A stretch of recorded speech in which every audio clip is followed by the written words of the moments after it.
Hey fellow patriots, welcome to Hope for Survival YouTube. Thanks for joining in. We appreciate your time to come and check out our videos as they're recorded and posted. This particular video is a re-recording of the video that was last posted a day or two ago. It is titled "The New Threat and How We Must Adjust," and I'm re-recording it because several folks had trouble hearing it, and our goal is to get information out to everyone. So I apologize that the quality of the volume in the last video was difficult for many to hear, and the road noise kind of drowned out the message. As many of you know, my available time to record podcasts for the YouTube channel varies from week to week, and on the weeks that my day job requires me to travel, I try to utilize those 8 hours of driving time in that week to do videos. But if the sound is going to be a problem until I can work around that issue, I won't record road videos, because like I said, it's not about posting numerous videos. It is trying to give pertinent information in each video, and our goal is to get that information out to everyone who takes time to tune in and listen to it. So again, thanks for hanging in there with us. But thank you for letting me know, those who emailed me and messaged me to let me know you were having trouble. Some said they didn't have a problem, and some did. So let's shoot for 100% that everyone could hear. That'll be the goal, okay? So in talking about the new threat and how we must adjust, first, I want to say when I retired from my former life, my career in the Air Force, and working the last 8 to 10 or so years in the field of terrorism, counterterrorism, anti-terrorism, full-time, it was very stressful. I was on the road over 300 days a year, traveling internationally, and the psychological weight and adjusting from country to country to different threats, it was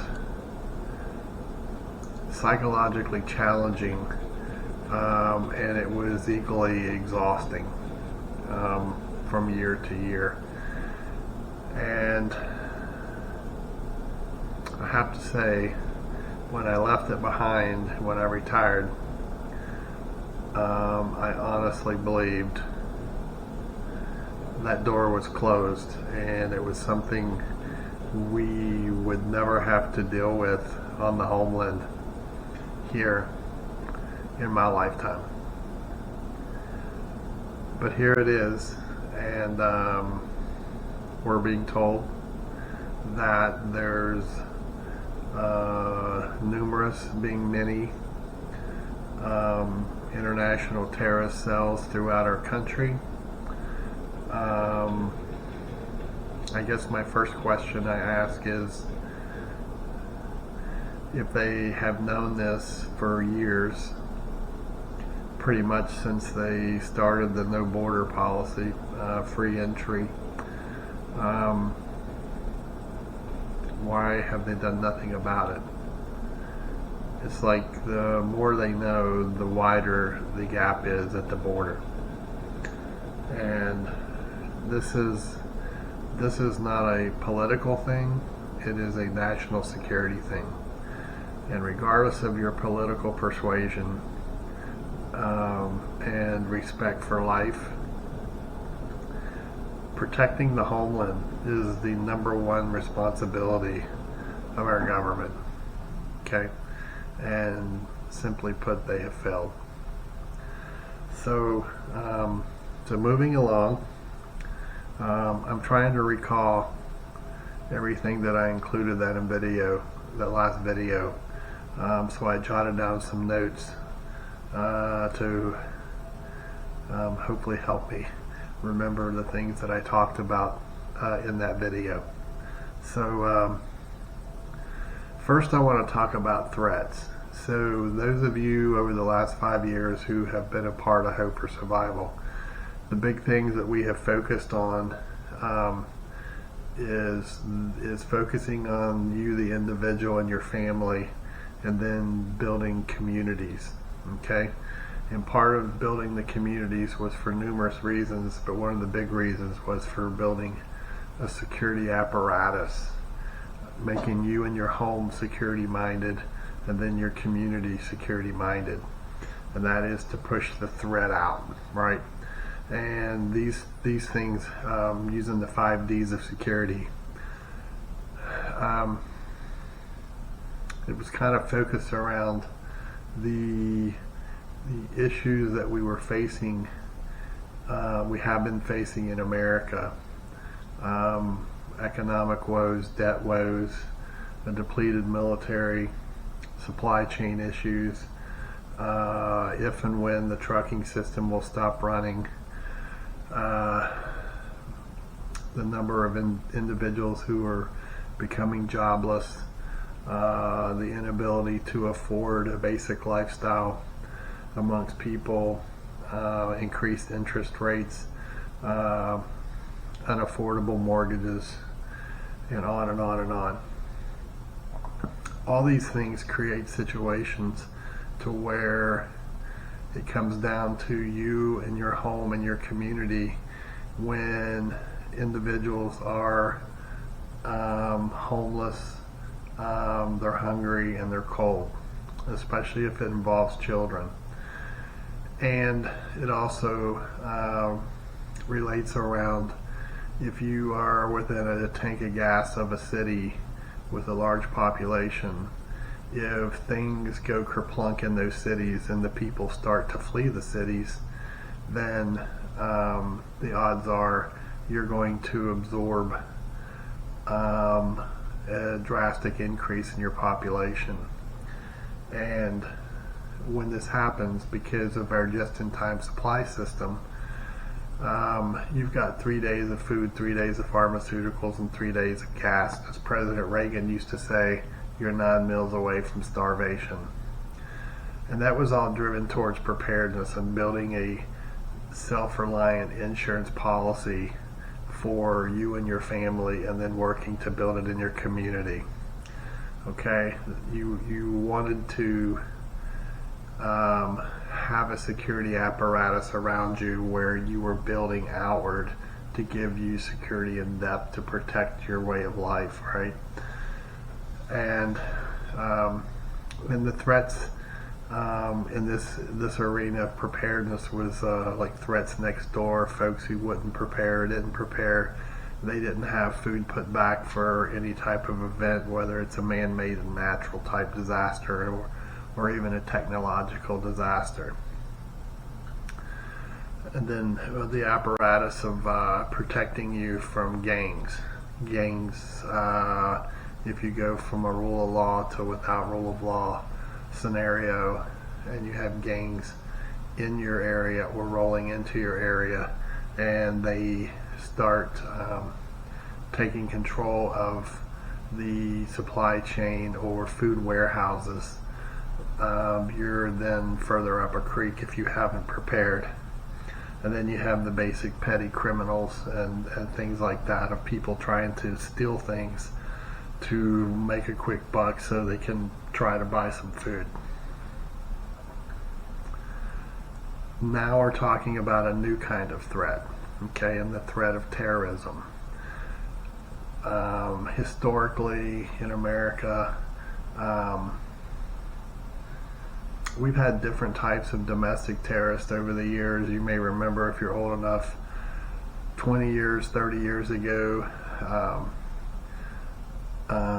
we had a group called ELF, which was an environmental type group, and then we had a group called ALF, which was an agriculture type group, and they would do everything from burn down barns and things of that nature. They were pro-animal, or the ag type groups would they were trying to protect the environment, bottom line. And then you had the militia type groups from state to state. They all had different methods of delivering their acts. But now we're talking about international terrorists on American soil. This is a whole new ball game. Okay. The new threat is extreme violence, where in preparedness, one of the gold nuggets was food, and under the new threat of terrorism, you're dealing a lot with an ideology of a group from a specific sect or a specific group from a nation, with an ideology that may be hate towards the West, hate towards a specific religion. Okay.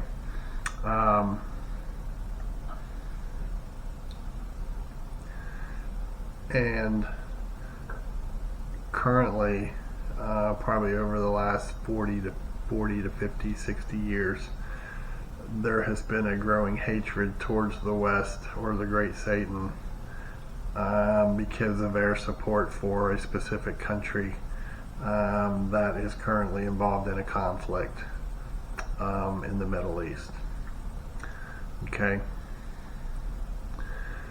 So where is the threat from? So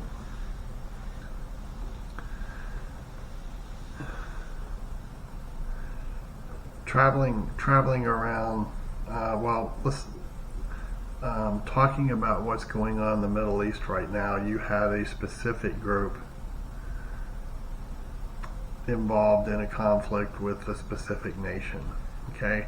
And with that specific group, there comes past patterns in history that helps identify methods, how they attack, what type of weapons would they use, things of that nature, okay?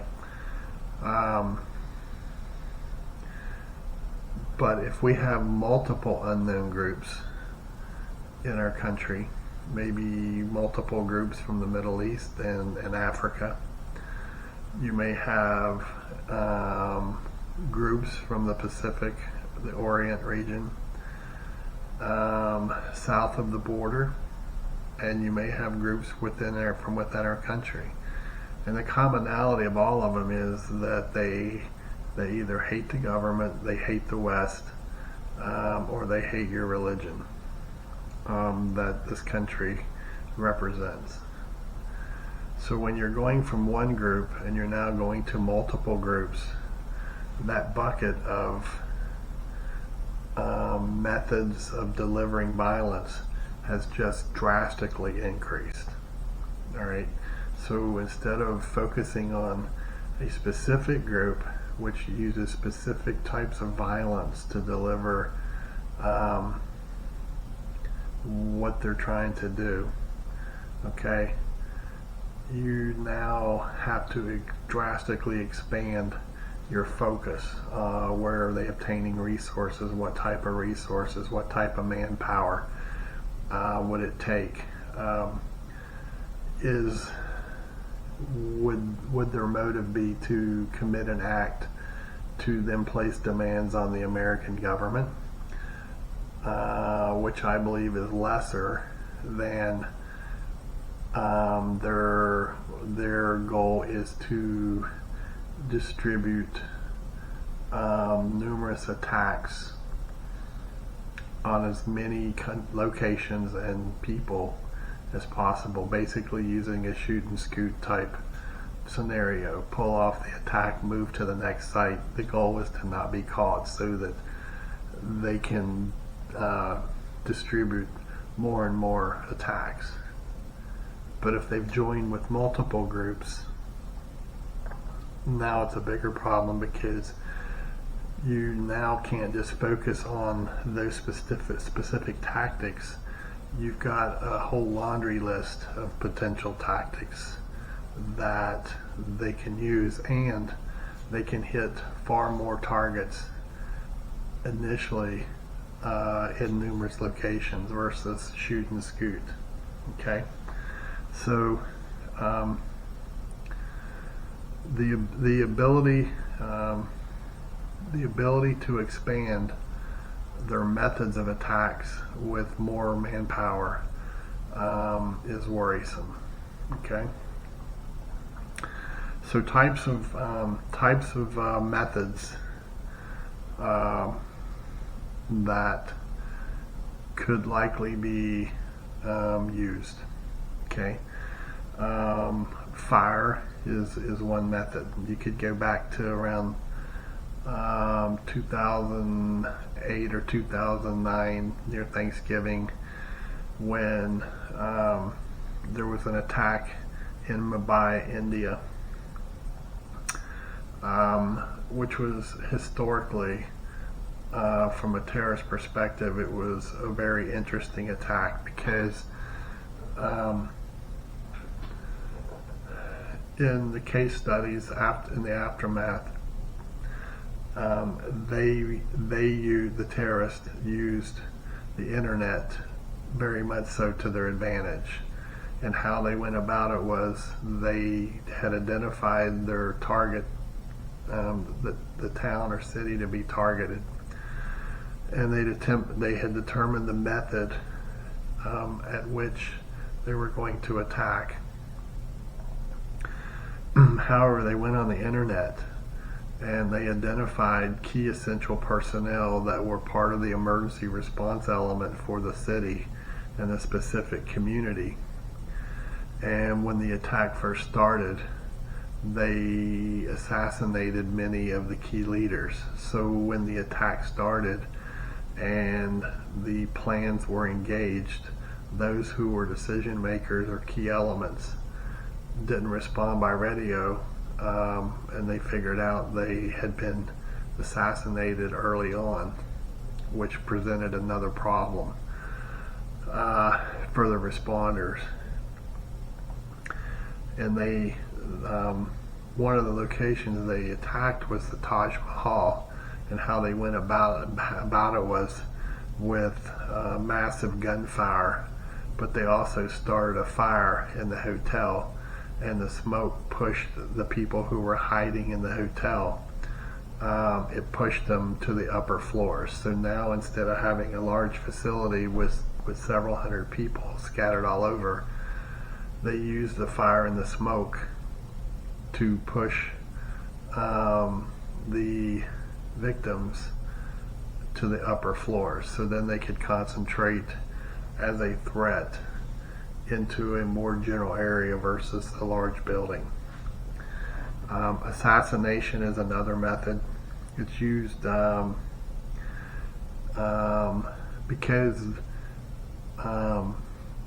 this is a threat against the United States. It's not specifically against a person that we know. We're talking about assassinations of groups, parties, parades, sporting events, things of that nature. Okay, it is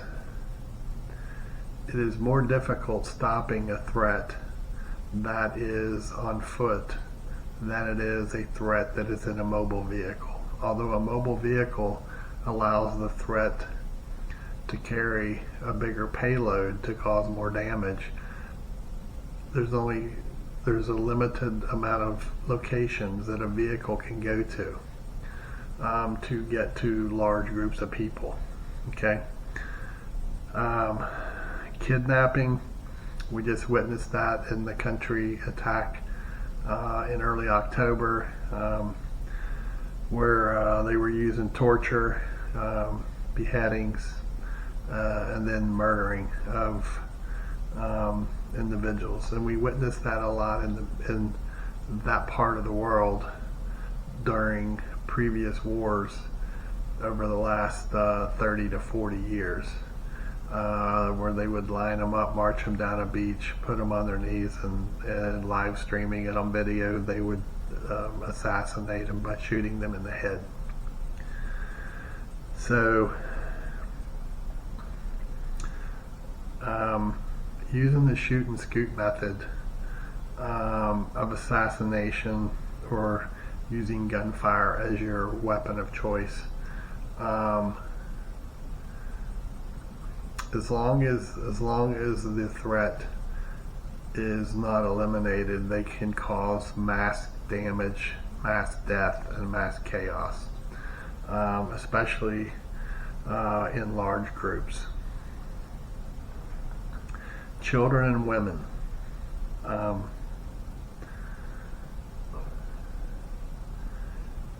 This one is tough for Westerners, especially in the United States. Many Americans are very compassionate, okay? They're compassionate from the perspective of, say for example, if you're walking down a street and you see a child sitting on a sidewalk, sitting there maybe staring at a stuffed animal, and there's no one around them, or maybe in a mall. You see a child just sitting there alone, and they may have a stuffed animal sitting near them. In the Western world, most adults, especially mothers, would go to that child and try to figure out where the adult guardian is at. Okay? And you may tend to reach down with your hand and pick up that stuffed animal and hand it to the child. Well, one of the methods used is loading that stuffed animal with explosives, or potentially the child is laced with explosives as well. And when you pick the child up, you're going to detonate it, or when you pick up the stuffed animal, you're going to detonate it. Okay?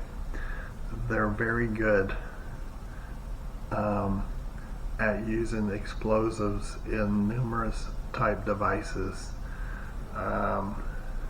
to create and cause death and casualties.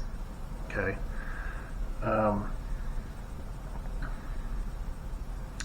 Something for most people in the West,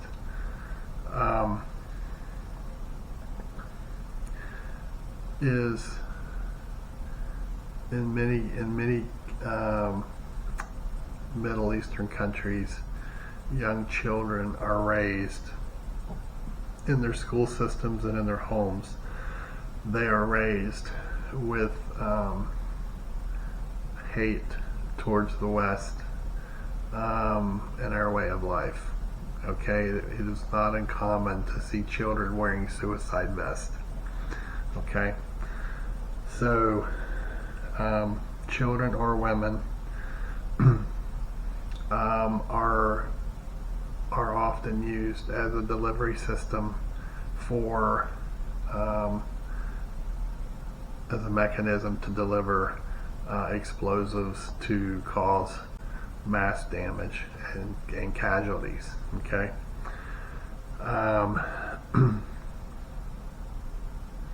Explosives can be used in numerous ways. That's one of them. They can be used on roadside parked vehicles that run up on sidewalks and run people down on the sidewalks, and then when they're stopped, they're loaded with explosives and they detonate. You got to be leery of explosives in suspicious packages. Mail, a simple tin can sitting around can have explosives in it. But again, these are past methods which would cause, depending where they're placed at. Again, I do believe the goal here is to, if they do surface, is to cause more casualties in a quicker setting, so they can then move on to their next target. Okay, so these are just methods, and it doesn't mean they will choose them if they're going for a bigger bang for their buck. Okay, when talking about explosives on people, suicide vests are very effective, and they can cause mass fear and chaos, to include death. All right, the suicide vest wearer, if you will, can be man or woman, and even a child, and they're packed with nails and ball bearings. And the interesting part is the vest has 3 detonation mechanisms.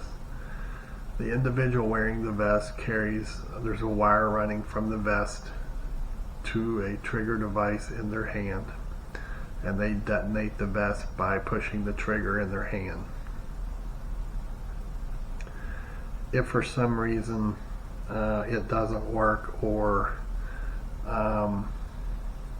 someone detects it, and let's say they separate the trigger device in their hand, separate it from the hand, there's a triggering device underneath the vest that when it's removed from the person, it will detonate.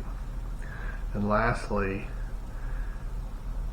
typically there is a second person who is in the vicinity within range, and if something happens to the individual wearing the vest or they chicken out, the second person detonates the vest, causing the impact of the explosives.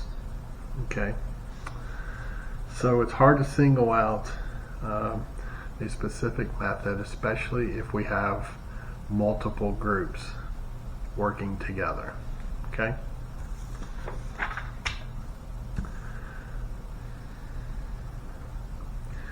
so possible locations. We've already been provided a list of cities in multiple states. Not to be political, however, if you look at the cities that are on the list, they all seem to be led by a specific political party, which in theory you would deem that they are soft targets. But something you got to remember is the American populace is being misled by the media sources. Much of the current lifestyle choices in the United States, in the current environment,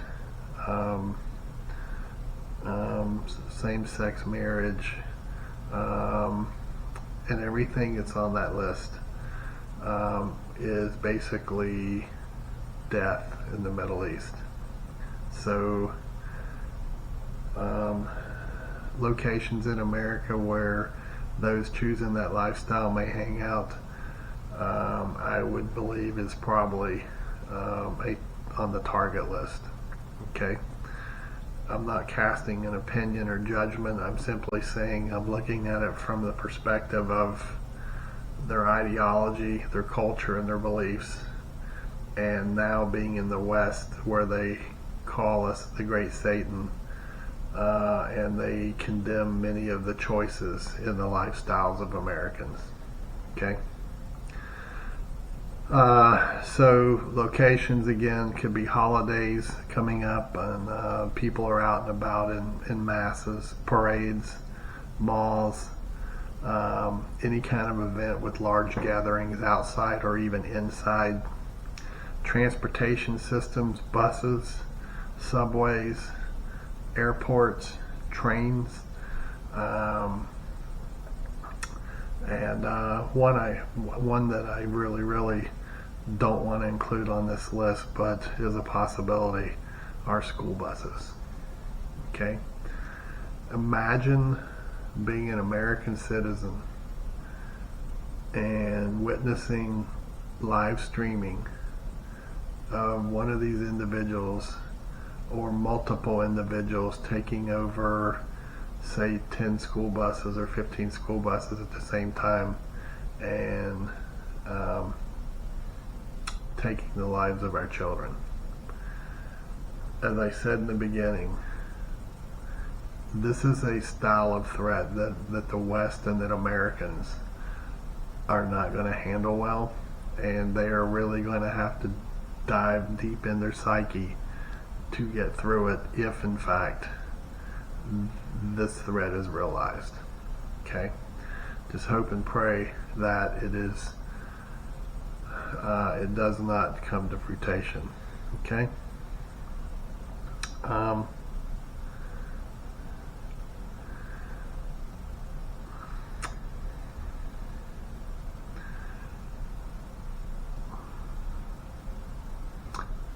When I've often made this statement to folks when talking about their security plans, and dealing with this type threat is no different. And that is, I ask myself, if I were a terrorist, where would I strike? And then I start making my list of soft targets, vulnerable situations where the people are least expecting something of this nature. Because in the West, most people are of the mindset that someone else is taking care of it. Okay? There's authorities. You know, look around at past New Year's Eve celebrations in New York City, and the thousands of law enforcement it takes just to protect the area where the celebration takes place. Okay? It's manpower intensive, but the people who come there to celebrate New Year's Eve, they're psychologically trained to depend on someone else to protect them, and that's going to be a great vulnerability of the citizens of our country. Okay? So how do you prepare? Well, first of all, keep doing what you're doing, but you just want to expand your threat range from preparedness, from the preparedness mindset to now include these threats of potential extreme violence. Okay. The odds of a terrorist event happening to you is basically zero. But as soon as you go into a group of, say, 500 or 1,000, it goes from zero and it goes up. All right? Why? Because one of the potential targets will be volume. Okay? Biggest bang for my buck. All right? Terrorism, it's more psychological in nature than anything. All right? Fear creates weakness. Okay, but you want to be able to adjust your psychological approach. Okay, but you don't want to be predictable, and you don't want to set routines. Okay, this helps you become a hard target. Remember, we want to be a hard target, left to bang, and be an out-of-the-box thinker, which is what I talked about a lot in the book, The Mindset, in book 2. Okay? And remember, fear is not acceptable. Faith is. It's a good time to get your life right, if you haven't already. Fear, I've witnessed it in my past life numerous times. Fear breeds failure, and fear often, through failure, brings death. Okay? Second guessing, not pre-planning. I know you get sick of the word plan, and I have repeatedly beat my head against the door talking about plans. Plans are essential. Okay? Being alert and staying focused is very, very important going forward. Get good information. Do your homework. Don't listen to everything that's being broadcast. Start reading up on different groups, all right? How they operate, how they function, methods they use. Historically, how have they acted, okay? And anyone who thinks in the current day, anyone who thinks of the possible terrorist cells as all being sand colored, you're making a bad mistake. Okay? They can be of any color, they can speak of any language to include with no dialect whatsoever. And they can be strangers, they can be living in tents, they can be your next door neighbor. That is the hard part, is they see you and you don't see them. Okay? So again, be smart, don't be predictable. Do your homework, know what's around you, just like you were doing in preparedness. And don't live in fear. Keep your feet grounded. Okay? The way I see it, this is our country. All right? And they don't have anyone can be here if they assimilate and they follow the laws and the rules of our land. And I think historically we have shown as a nation that we're very welcoming and caring to other people. But you have to follow the law and obey the customs and be respectful of all people. Okay? So I think I got it all in there. I hope so. I hope you could hear me this time. Lastly, if you haven't subscribed to this channel, please consider doing so. Please consider sharing the video. I apologize again for the last video for the rough sound. And if you like this video, please hit like. If you got comments, please leave a comment. You can email me at preparedness101@protonmail.com, or you can visit our website at hopeforsurvival.com. And take care, stay safe, be blessed, and most of all, smile and keep the faith. Bravo Echo. Thank you for checking out the Hope for Survival YouTube channel. If you are new to Hope for Survival, you can check out our books at our webpage. Book 1, which is Hope for Survival, Getting You Prepared for Disasters, and Book 2, Hope for Survival, The Mindset, are both available for order on the website. We also offer the Hope for Survival football stick, which is a memory stick set up as a digital filing cabinet with files already loaded on there for you to digitally copy items such as deeds, auto transcript for ownership, wills, living wills, loans, banking information, items that if your home burned down or you had some form of a disaster, you could have all your important papers already digitally filed on this stick. All you do is simply drag the digital file into the appropriate preset folder so that you'll have it in the event of a disaster. You have to flee your home in a hurry, or also if you're away from home and you need critical information that's personal, if you have your memory stick with you, you can put it in your computer and pull that information up wherever you may be. Again, you can find these items to order at our website, https://www.hopeforsurvival.com, or you can email me at preparedness101@protonmail.com. and I will try to help you out. Again, thanks for checking out the Hope for Survival YouTube channel. Hope to see you again.